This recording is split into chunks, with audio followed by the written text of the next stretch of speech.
Até 2010, eu era executivo de uma multinacional na japonesa. E eu acabei descobrindo em 2010 que eu tinha leucemia. 2010 para 2011. E aconteceram mais algumas coisas. Foi o ano que eu me separei pela primeira vez. E aconteceram N coisas e eu comentei, não vou entrar em questão de valores, porque eu acho que não é a questão. Mas literalmente eu acabei perdendo tudo aquilo que foi construído em 35 anos da minha vida. Acabei perdendo tudo. Tanto que eu fiquei 1 ano desempregado, não consegui emprego de jeito nenhum. E aí Deus me mandou para o Maranhão, onde eu fui ficar 1 ano em solitude. Eu trabalhava lá, foi o único lugar que eu arrumei emprego. Eu fui acolhido por um pastor lá. Ele tinha uma empresa, um grupo de empresas, na verdade. Ele falou assim, eu preciso que alguém cuide de mim. Então eu fiquei 1 ano trabalhando com ele. E quando eu voltei, eu posso dizer que esse primeiro ano que aconteceu lá, que eu tive no Maranhão, que foi Imperatriz do Maranhão, foi um ano que eu conheci verdadeiramente o Deus, aquele que me foi apresentado quando eu nasci. Uma coisa é você saber quem é Deus, a outra coisa é você conhecer. O que está lá escrito lá em Jó 42, né? Sim. Antes eu te conhecia de ouvir falar. Hoje eu vejo você com os meus olhos. Sim. E eu acho que foi esse o momento da transformação da minha vida. Foi quando eu entendi quem realmente ele era. Quando eu voltei para cá, eu voltei sem saber o que fazer. Meu tio, ele comprou uma padaria. Eu vim da área de varejo. Ele falou assim, eu preciso que alguém resolva essa padaria. Eu acabei ficando 3 anos na padaria. Dá um conselho. Nunca tenha padaria. Quem tem padaria não tem vida. Tá? Não tem vida. Você acorda às 4 da manhã, você vai dormir às 8 da noite. Não tem final de semana, você mal consegue ir na igreja. Então, esse é um conselho que eu dou para quem está me ouvindo. Tá? Mas amém, se esse é o pão que Deus vai te dar, literalmente, né? Então, use ele para que você seja abençoado. E aí, o que aconteceu? Eu acabei saindo da padaria, porque eu recebi uma proposta para voltar para a área comercial de uma empresa. E acabou não dando certo. Foi quando até então a minha esposa atual, ela vendeu uma propriedade e nós investimos para poder desenvolver uma linha de cosmético.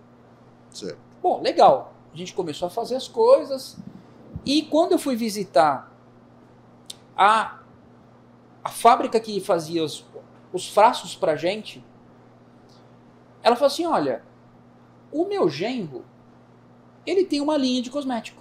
Você não quer ver? Eu peguei e falei assim, claro. Aí eu peguei, fui lá, olhei e falei assim, cara, ele tem a linha completa. Me veio na cabeça e para mim foi muito claro o Espírito Santo falando assim, para que você vai desenvolver uma coisa que alguém já tem, existe, que já está pronta? O que eu fiz? Eu falei assim, olha, vem cá, Caio, eu estou conversando com você agora, e comecei a distribuir ele. Só que um detalhe, eu comecei a distribuir de uma forma inorgânica, maluca. Não fazia sentido o que eu estava fazendo. Uhum. E aí veio uma outra empresa querendo que eu fizesse a mesma coisa, me vendendo uma linha de produtos ecológicos, neutralizadores ecológicos. E aí a gente começou a rodar. Eu comecei a rodar e foi aí que eu entrei no ramo da barbearia. Em 2018, o Capitão tinha cerca de 1 ano, 1 ano e meio. E aí a gente começou a desbravar esse mercado. Então eu começava a visitar barbearias. Só que uma das coisas que eu aprendi, que quando eu fui trabalhando, foi, não adianta eu querer vender se eu não conhecer. Sim. Então o que eu fiz? Eu peguei tudo que eu podia de informação do mercado de barbearia, dos produtos que eu revendia, e eu fui estudar na profundidade. Né? Isso não é uma questão de se gabar, mas tecnicamente eu posso falar de muito produto sem eu nunca ter feito uma barba ou um cabelo. Porque eu só fui estudar. Sim. E isso me deu muita propriedade para falar sobre as coisas. Então, se você, Eric, a minha pele, a tua pele é assim, assim, assim, é melhor você usar isso para você não se danificar. Isso acabou me criando uma expertise onde eu posso ir nas barbearias e eu falo com tranquilidade, não só dos produtos, por exemplo, da El Capitan, como dos concorrentes, de outras marcas. Porque eu acabo estudando as propriedades e isso me gerou uma expertise. Sim. E aí as barbearias falam assim, Eric, você pode me ajudar a escolher uma linha de produtos? Você pode falar sobre isso comigo? Você pode falar sobre biossegurança? Que aí é onde eu entro no assunto biossegurança. Sim. Como eu estava na área já de beleza, em 2019 eu fui visitar uma barbearia e uma pessoa, era uma barbeira, ela chegou e falou assim, olha, tem um produto aqui que esse produto veio dos Estados Unidos e não existe no Brasil. Que ele serve para fazer a desinfecção de tesoura, de pente, né? Que ele mata vírus, mata um monte de coisa. Eu falei assim, olha, me dá 2 dias. Como eu tinha um produto que ele fazia essa função, mas ele tinha não a função de matar, mas de neutralizar, eu fui conversar com um químico. Para saber o que Por dá pra coincidência, fazer. ele também é um pastor. O nome dele é Paulo Rocha, ele hoje é o nosso químico. É a pessoa que desenvolveu o produto com toda a técnica. E ele desenvolveu um produto que é esse produto aqui, ó. Tá? Que é que, se alguém quiser ver, isso daqui não é merchan, mas é só para vocês entenderem, né? Que qual que é a função dele? Ele mata 99,99% de qualquer tipo de micro-organismos, tá? Então, o vírus da Covid mata em menos de 1 segundo, mata o vírus da hepatite C, que é o maior contaminante Vilão, de uma área né? de beleza, é o maior vilão da área de beleza. Mata o estafilococcus, mata o streptococcus, o mofo negro. Então, nós temos aí uma linha de mais ou menos 12 micro-organismos que ele mata. O importante, isso não tinha até então para a área de beleza, então nós somos os primeiros a desenvolver isso para a área de beleza, onde a gente começou a trazer mais segurança. Então, por exemplo, onde nós estamos, eles adotam hoje já esses protocolos. Então, nós ajudamos a desenvolver protocolos da área de biossegurança, como utilizar, como atender o cliente, para não só o profissional não correr o risco de se contaminar, Sim. mas também não contaminar o cliente dele, né? Então a gente fornece uma linha completa de produtos que faz o processo de biossegurança, inclusive, aqui um negocinho, esse carinha aqui, ó, que é um antisséptico de mão, que ele não tem álcool, não tem gel, né? O que nós descobrimos nessa pandemia? O álcool em gel, por exemplo, ele já não tem mais a mesma eficácia do que ele tinha há 20 anos atrás. Foi Sim. lançado há 30 anos atrás o que era chamado de hand sanitizer nos Estados Unidos, que na verdade é o álcool gel, tá certo? O álcool gel ele já não tem a mesma eficácia do que ele tem.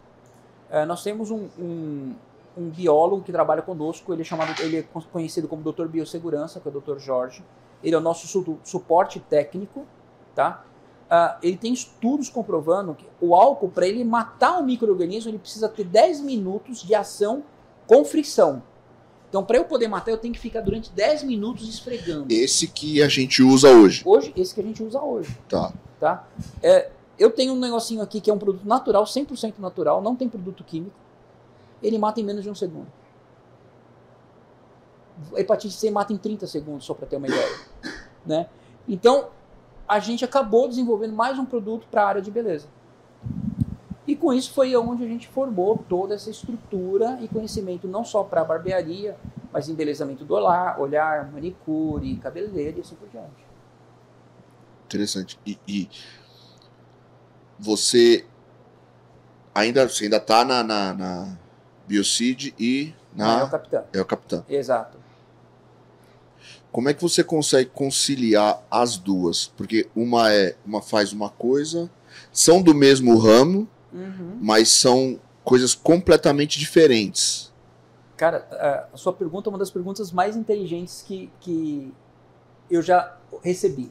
É muito simples. Uma acaba sendo complemento da outra. Uma acaba sendo complemento da outra, né? O Wilson, que é o gestor aqui da Manhattan, ele fez uma pergunta semelhante, né? Não adianta eu ter o meu melhor barbeiro, não adianta eu ter a minha melhor tesoura, o meu melhor pente, se eu não tenho o melhor produto e se eu não tenho o melhor atendimento. Eu posso ser o melhor barbeiro do mundo. Se eu falar assim, e aí, mano, como você vai? E o cara é um médico, é um juiz, você matou o cara ali. Azedou já. Cara, eu posso fazer o melhor corte. Então, tudo tem o seu tempo, tudo Sim. tem o seu jeito, né?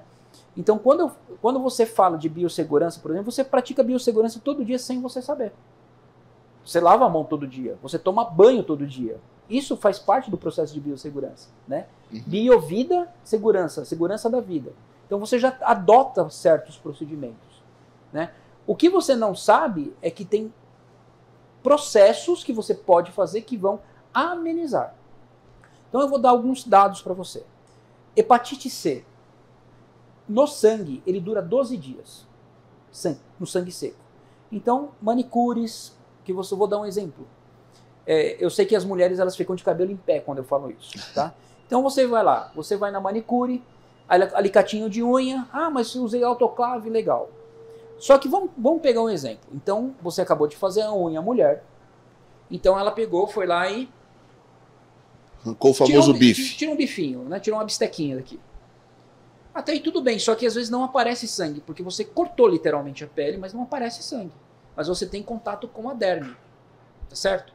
Quando a mulher passa o esmalte, ela encosta onde passou esse sangue e ela enfia dentro do esmalte. Isso pode transferir para a próxima. Eu tenho um caso que eu conto, eu não vou dizer a fonte, não vou dizer nada, porque Sim. Isso tem alguns critérios. Uma pessoa muito próxima a mim, ela trabalha na área de saúde, ela é assistente social. E ela cuida da área de DST/AIDS da cidade que eu moro. Tá?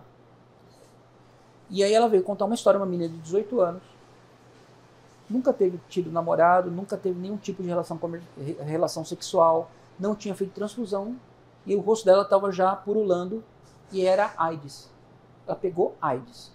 Então uma coisa é HIV, né, que é o vírus ainda não manifestado, a AIDS já é o vírus manifestado. Fez todos os testes, constatou e falou assim, mas espera aí, eu nunca tive nada, como que eu peguei isso? E aí o processo é ser um investigativo. A assistente social ela não vai só dar ajuda, ela vai fazer a investigação da onde surgiu. Sim.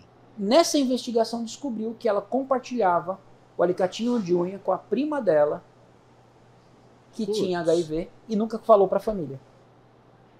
Nossa. Estou dando um exemplo que é do nosso dia a dia, corriqueiro.